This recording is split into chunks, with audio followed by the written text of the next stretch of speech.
Good morning and welcome to yet another edition of Yes 101 Visual Radio, bringing you the news this morning. I'm Mariam Ganavijaya. First up is a look at your headlines. News First headline.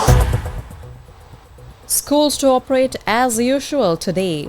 University non-academic employee strike enters day 58. Grama Niladhari strike stalls essential services. Kenya protesters call for President Ruto's removal after tax bill dropped. India cruises into T20 World Cup final after dominant win over England. And now your stories in detail. Teachers and principals unions say that members will report to work as usual today. General Secretary of the Ceylon Teachers Union, Joseph Stalin, blamed the government for the trade union action that was underway over the past 2 days. He says that they had repeatedly raised the issue of salary discrepancies, but the government failed to address their concerns, and therefore this action was a last resort. Meanwhile, the strike started by university non-academic employees continues today for the 58th day.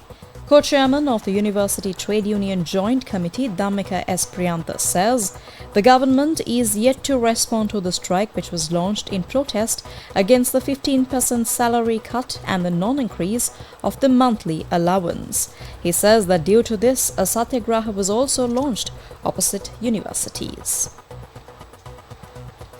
Now, the strike launched by Grama Niladhari officers is still ongoing. The strike was launched citing several concerns, including the absence of a Grama Niladhari service constitution.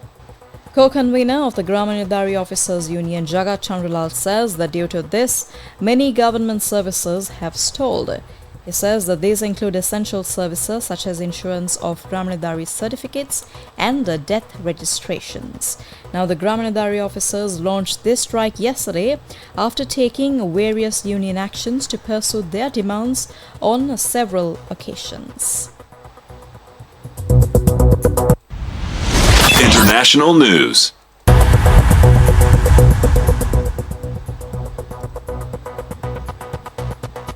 In international news, police in Kenya's capital Nairobi have fired tear gas and rubber bullets to disperse demonstrators who rallied in another day of protests, sparked by a controversial bill that would have raised taxes on essential goods.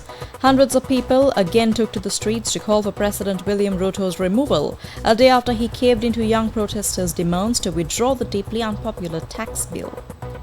As protesters headed to Nairobi's central business district, soldiers were deployed and police in anti-riot gear blocked access along roads leading to Ruto's office at State House and the Parliament of Kenya.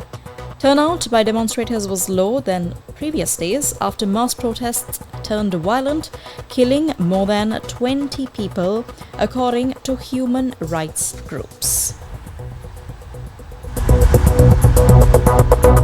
Sports news.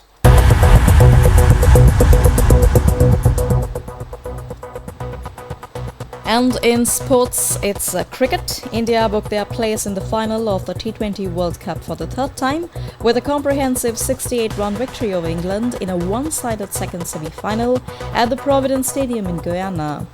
Electing to bat first, India posted a competitive total of 171 runs for the loss of 7 wickets in their allotted 20 overs. England's chase for the target never really got going.